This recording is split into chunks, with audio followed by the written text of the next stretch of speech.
So let us don a serious face for a second.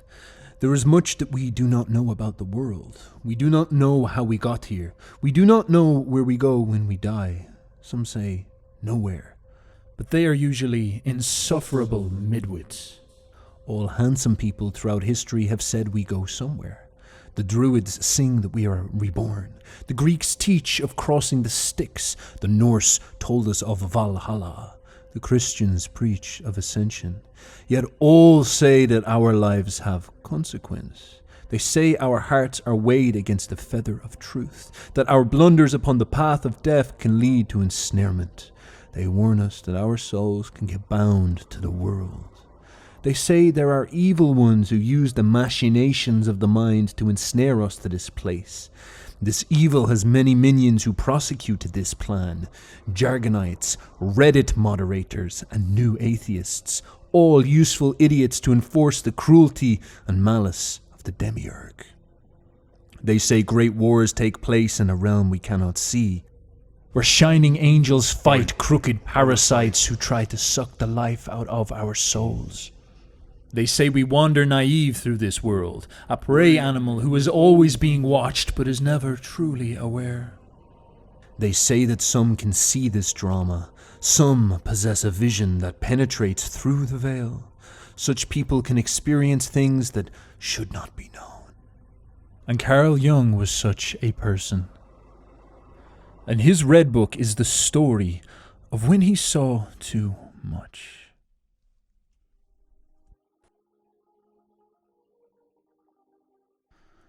The legend about the Red Book that captures everybody's attention is that in it, Carl Jung predicted the future. He saw World War I happen in his mind before it came to pass. Now you might say, Steph, that's not that big of a deal. I've predicted the future before. I called Bitcoin in 2018. So leave me alone. Jung's not that big of a deal. All right, fair enough. But you don't see why what Jung did was special. It's the way Jung predicted the future that mattered. He didn't stare at charts all day. The future was revealed to him. He was going about his normal life, and these visions would blast into his mind and show him blood, death, and the end of the world. And alongside this, he had hallucinations, and one of these said she was his soul. And of course, none of this is rational. None of this is normal. This is not the way you predict the future. This is the signs of schizophrenia. This is the signs of psychosis slipping in. And so instead of Jung thinking that he was seeing the future, he thought that he was going crazy. And in a panicked frenzy, he tried to hold himself together by writing about what was happening. And this, of course, turned into the Red Book. And he didn't take any of these visions and scribbling serious until World War I came around and confirmed everything was real. Now you might say, Steph, why should I care? What does this have to do with my life? I've got big problems to solve. I don't see how. The schizophrenic hallucinations of a glorified Swiss astrologer is relevant to me. And that's fair enough. It's a pretty good complaint, pretty fair complaint. But the thing is, I know something you do care about. You care about the crisis going on in the West. And you feel it's intruding into your life. You can't even be a normal person anymore. The West is going through an identity crisis, a crisis of soul. It doesn't know what it is anymore. So let me give you the skinny of it. The Red Book is a prophecy, and Carl Jung a prophet. And prophecies and prophets show up before crises.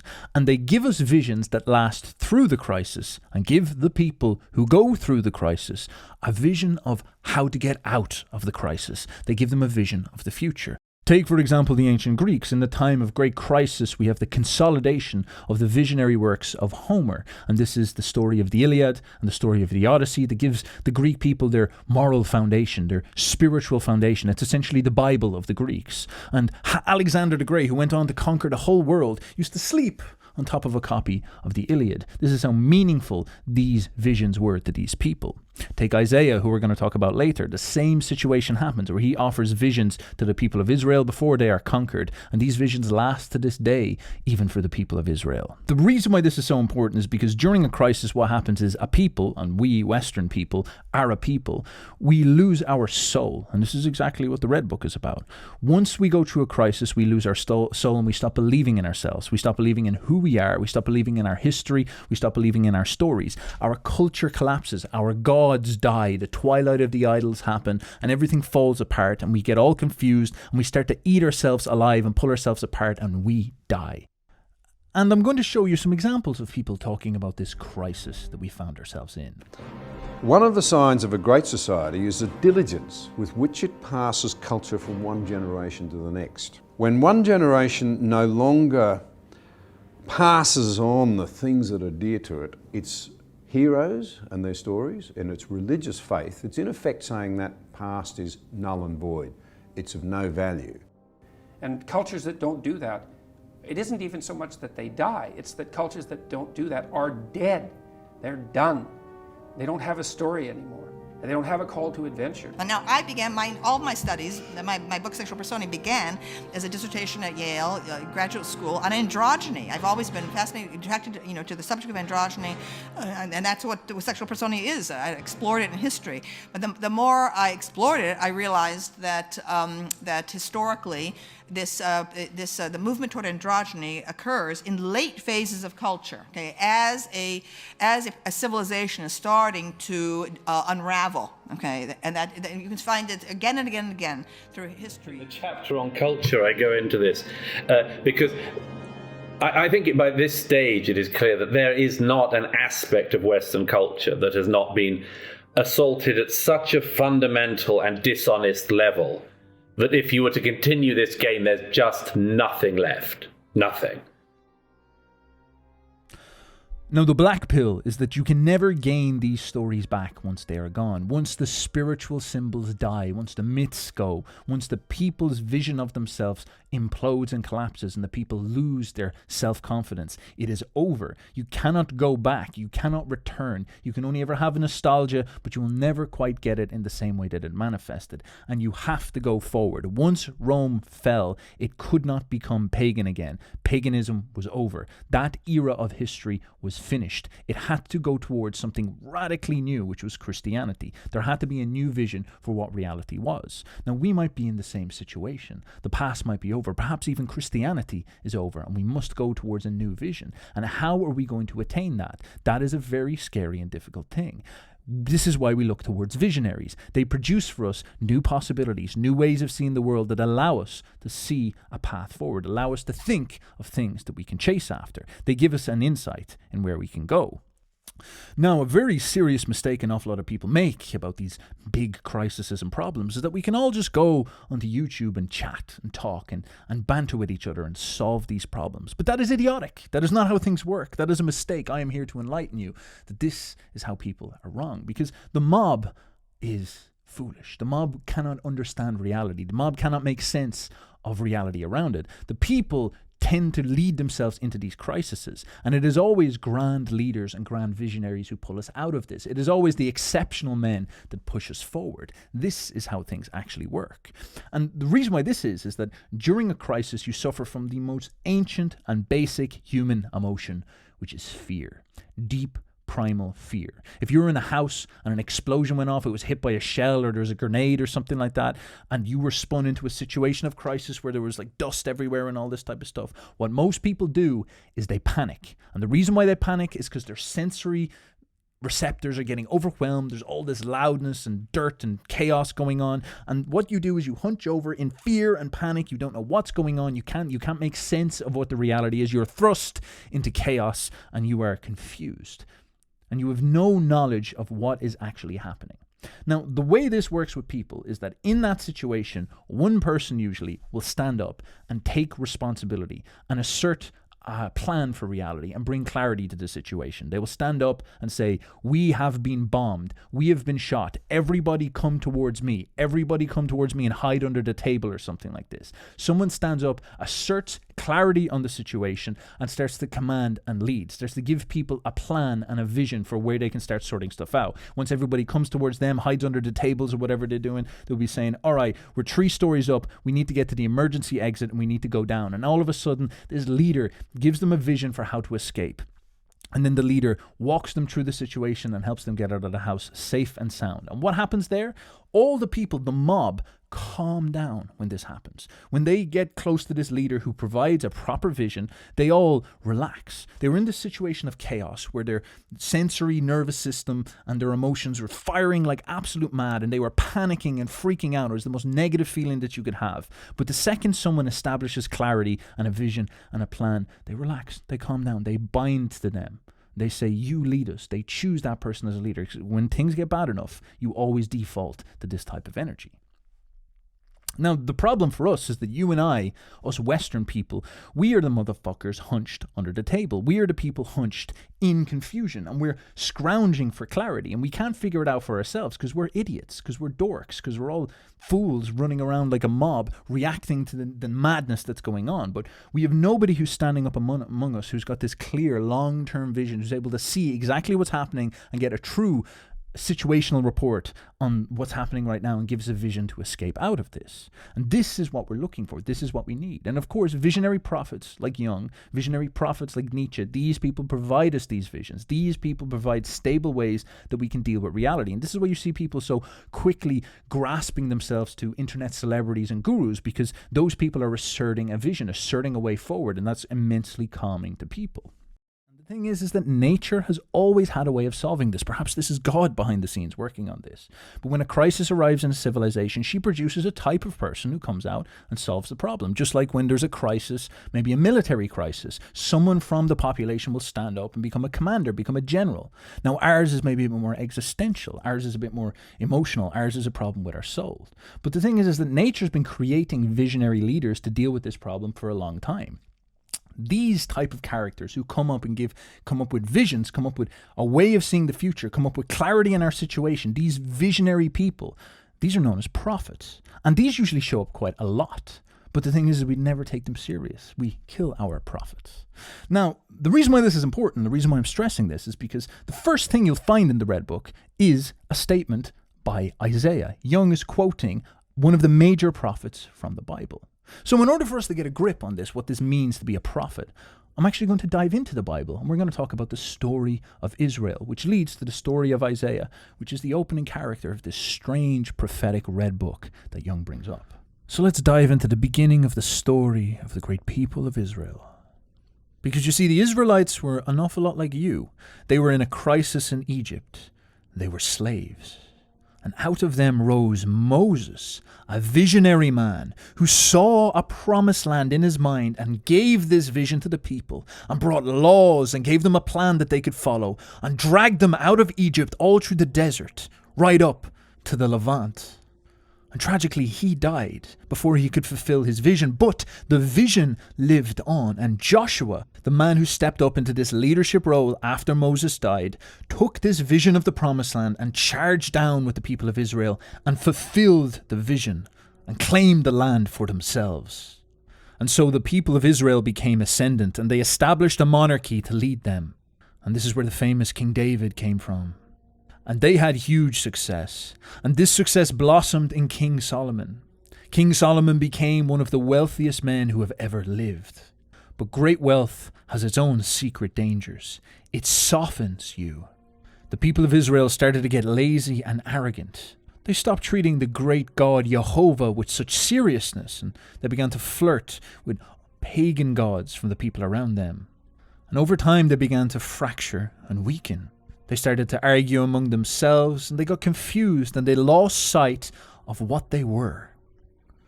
Until eventually a man appeared among them, known as Isaiah. And something happened to Isaiah that was much like what happened to Jung. Angels appeared and forced visionary revelations into his mind. And Isaiah began to see shocking things. He saw the fall of the great empire of Israel. He saw a long period of crisis where his people would be lost. And he saw finally how a Messiah would come and gather his people together and re-establish the kingdom of Israel once again. And he began to preach his visions to the people of Israel and encourage them to realign with the Lord if they are to survive what is coming. And of course they hated him for this. Nobody likes to be told that they're immoral. And so they murdered him. Yet, nearly decades after his prophecy, the Assyrians came charging down from the north and permanently wiped Israel off the map. And as the people of Israel wept on their knees and watched their men be tortured and their women be raped, they realized that Isaiah was right. And long after Isaiah, Jesus Christ appeared. And he found himself again in this strange archetypal pattern. He was among the Jews, and the Jews were in a crisis. They had been conquered by Rome, and they were trying to organize a revolution. But Jesus started to have visions, and he saw that this was a people full of corruption and decadence, and their priority should not be a revolution. They needed to get straight with the Lord. And so he warned them. He said, if you go through with this revolution, your temple and this whole kingdom will fall. So they hammered him to a cross. Nobody likes getting told that they're immoral. Yet 40 years after his death, the Romans marched in and annihilated Judea off the face of the earth, leaving the Jews to wander the planet without a home for 2,000 years. Yet despite Jesus being murdered, his visions, his legacy, and his words became the foundation for an empire that lasts to this day. And even old Isaiah's visions remain with us today. They gave the scattered Israelites the ability to remain coherent, remain focused, remain on plan, despite the fact that they were scattered all around the world. And these ideas are the key to understanding the Bible. It is a story of visionary leaders rising up and keeping a people's eyes on the prize by constantly resurrecting the dream. Now, I'm sure you find this all beautiful, but there's an important reason why I'm highlighting this. Of course, Jung talks about Isaiah at the start of the Red Book, but beyond that, we're seeing a pattern, one of these super patterns. And I'm a man, I've got that type of brain where I love patterns. Now, this pattern that we are seeing is the rise and fall of civilizations as they exist within the Bible, and their punctuation by prophets. Visionary leaders always set the agenda off at the start, and visionary prophets always show up right before the end. And our crisis has its own batch of prophets, Nietzsche and Jung chief among them. Now, in order to illustrate this, I'm going to show you a graph. We're going to go graph mode. And we're going to compare 3 arcs of civilization that came one after another. The Israelite people, who we've already covered, the Romans, and finally, our Western civilization. So pull up your britches, boyos and boyettes, and let's get into it. So it all begins with the rise. The rise is that youthful moment where a people sets a destiny forward for themselves. Now, it's very important that you place a people as the hero in your journey. We call this choosing a subject. Nietzsche talked of his appreciation for the Old Testament because it was so focused on a people. And the reason why this is so important is because at the start of all these great world-conquering civilizations, there is a people, a small tribe of people who push themselves upon the world with vitality and ferocity. And the thing that they have that allows them to conquer the world is they have soul. And what I mean by soul is that they are full of energy. They are full of life force. They are young. And this life force vibrates their body, the will to power, as Nietzsche says, the anima that animates them, as Jung would say. It pulses through every vessel within them, causing their heart to explode with passion.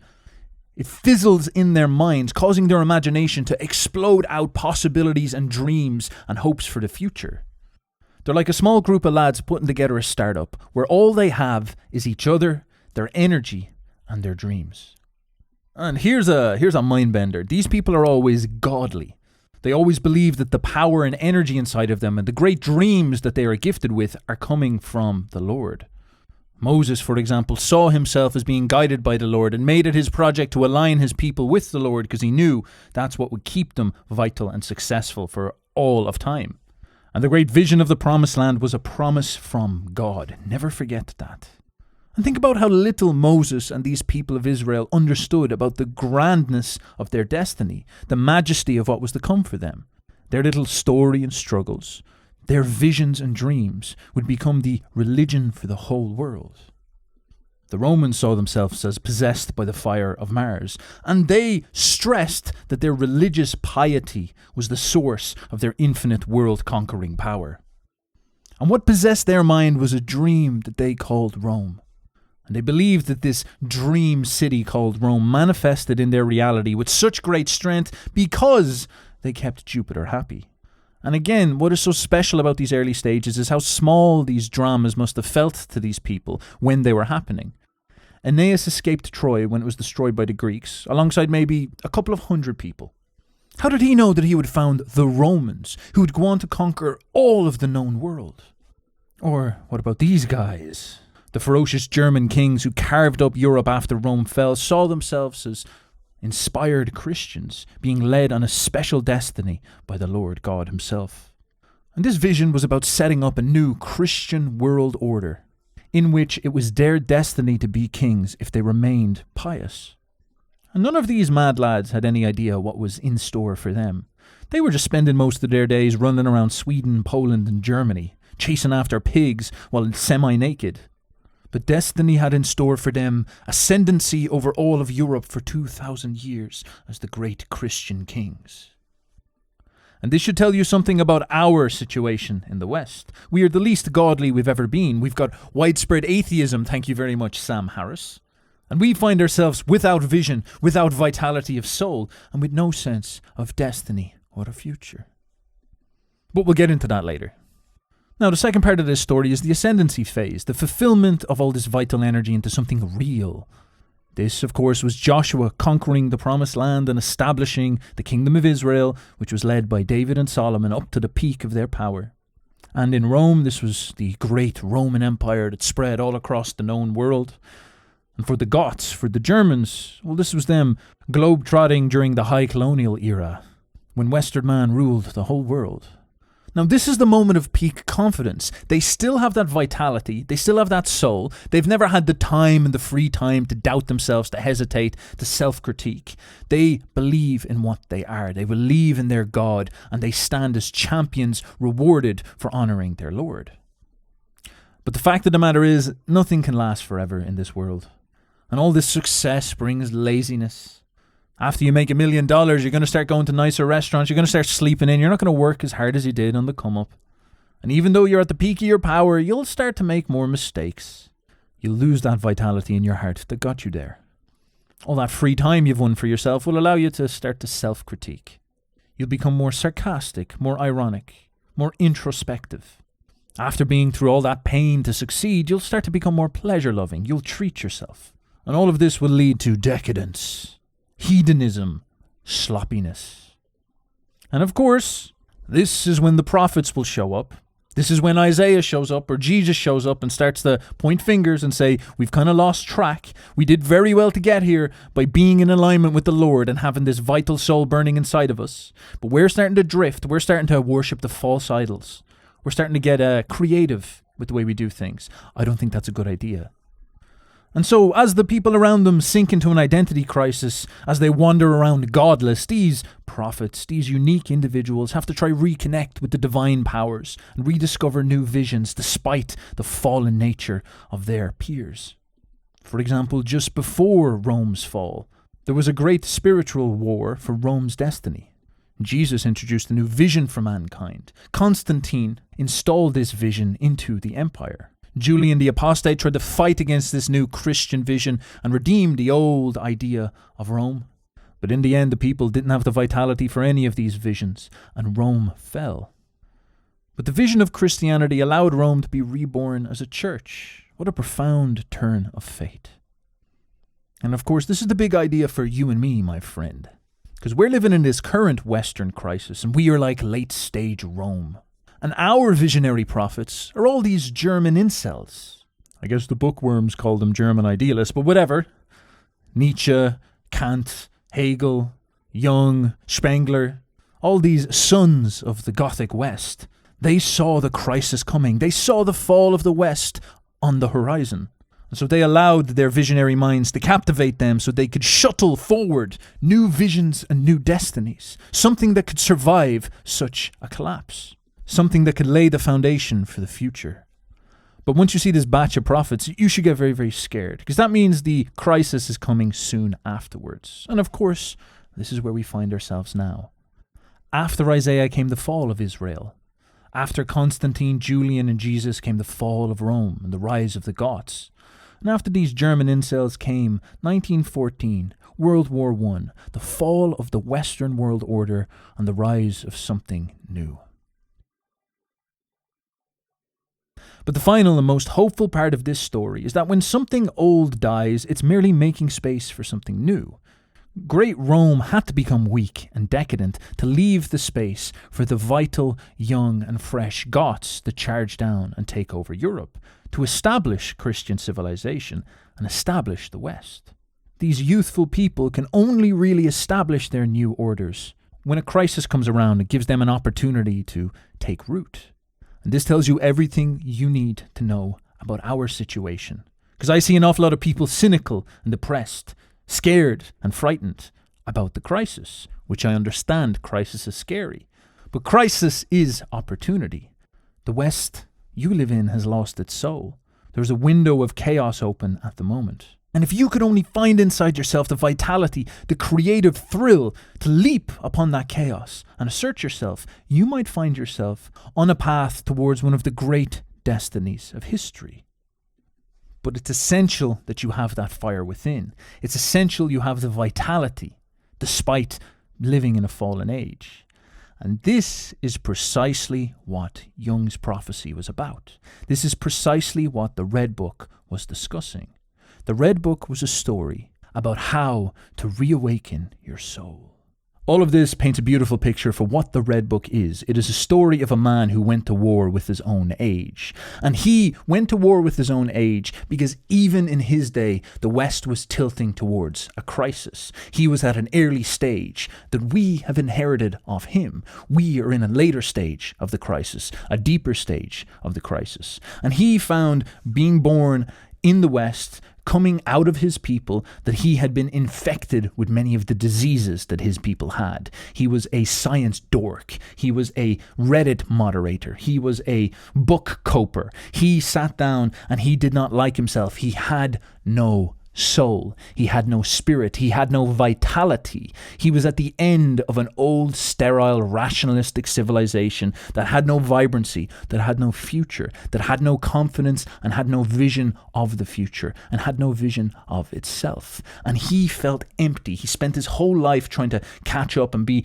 properly scientific, be academic, be some type of studious dork. He wanted to be this, but it destroyed him. It left him hollow. It left him a husk of a man.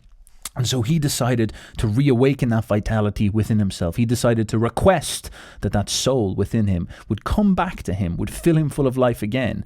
And little did he know that that would drive him close to insanity. And this is the important thing, because such men who take such strange, brave steps are the ones who create new possibilities, who blaze new futures for us. Nietzsche did the same thing, as did Jung. And this is why we must study these men. This is why we must grab their visions and look at what they are providing us so that they may give us a destiny. Because our collective soul and all of our souls in connection with it has fallen further. We are at the depth of a crisis where we have become sterile, literally. We have become unvital. We have become self-hating, and we are deconstructing our entire society around us and destroying and pulling down all this grand stuff that has taken millennia to create. And this forms the fundamental thesis of the Red Book, the thing that we need to find again. We need that young, vital spirit that is powerful enough to create an ascendant future. We need to find our souls again. We need to reconnect with that and reignite the fire within us that makes us want to have a future, that makes us want to seek after things. And this is something that Nietzsche and Jung and all these German incels are in agreement with. This is what they all say. The vitality question, the soul question, this is the centerpiece of what our focus should be, because this is the thing that holds it all together. Without this, we have no connection to the oversoul, to the spirits, to the gods above, to the Lord in the sky. We are just dead ants, destined to become bugmen and podmen, destined to become nothing, destined to become batteries in the matrix. Unless we have vitality that we want to demand we express, we will become nothing. We will get rendered as slaves for all of time. So this is what we're going to talk about in the next episode, the problem of the soul, the center question of the Red Book, and how that has affected us, how that is relevant to our lives, how we lack our souls. So tune in for the next one. Now, one thing that I'm noticing is that all this stuff going on in the West is having a demoralizing effect on you. You were scared, you were frightened, you're despaired, you're not really sure exactly what you should be doing. And my whole shtick is to say to you that that's completely normal. Your emotions are not your enemy. They're usually trying to animate you to real problems. You just have to become good at identifying what they're trying to say. They're a little bit blunt and stupid. And so in this situation, you very clearly have real problems. The money is inflating out of control, and it might end, like your destiny, your future might be you never ever own anything. You're a complete slave to whatever instantiated system arrives in the future. You know, you'll be eating the bugs and living in the pod. And that's a frightening possibility. That's not a fair possibility. That's something you need to think about. That's something you need to get very serious about. And your fear and your tension, you have to listen to it and understand that it's trying to get you to do something about that. Now, despite this, my whole stick, and I've learned this from Naughty Nasty Nietzsche, my whole stick is always that even though you might have a deep amount of negativity that's forcing you to confront a very negative reality about the world, that negative reality, that nihilistic or dark or cynical or that serious black pill can always be digested. We must have strong stomachs, can always be digested into an affirmative and positive situation. There's always a way. This is what the human spirit is all about. This is what man's glistening soul is able to do. Is always find a way forward. Always find something that you can do.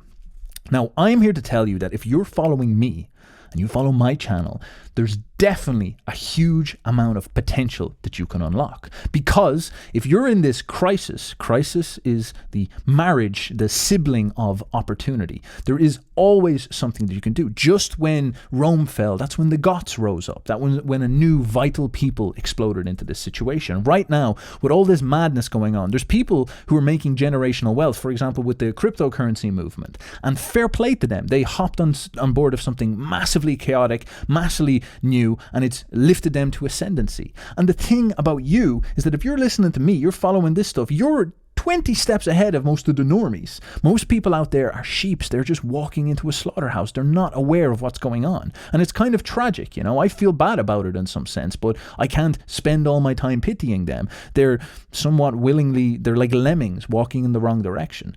And if you're even tacitly aware of this stuff, you're starting to go in the right place. And furthermore, if you're listening to my channel, you're probably a creative person. You're probably into psychology. And if you understand what these skills actually are, what this capacity and these skills are, you're literally sitting on a gold mine that you could exploit. Your ability to utilize psychology and utilize your creativity could allow you to build something on the internet that would set you free, would allow you to relate with people and build a team around you that could, you know, be the defining thing of your life that will set you free. You could meet people that will have a different attitude towards all this stuff and sort of escape the entropy and the sloth of what's going on around you right now. So if you're interested in that, if you think that there's a potential within you that you could exploit, if you only had better guidance, you can talk to me. You can go down the link in the description and book a call. And I'll literally sit down on a strategy call with you and talk to you about you and what type of potential you have and what type of situation you have and what skills that we could get out of you that you could learn to put together an actionable plan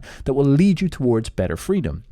There's a lot of different ways that this will manifest. You know, maybe we could talk about financially or building people around you or joining a crew of people who are on the same wavelength as you. It doesn't really matter. The point is you have potential. You just need to get serious about exploiting that and turning it into something real. We want to move now from potential into reality as soon as possible. So if you're interested in that, go down the link in the description. There'll be the opportunity to book a free call. You go down there, you book that free call, set it up, and we'll sit down and we'll chat with you. Now, there's also education discussions about this. I've got another channel where I post things that talk about this stuff in more detail. I don't want to spam people, obviously, on this glorious channel where we talk about the Red Book and all the ascendant ideas of the world.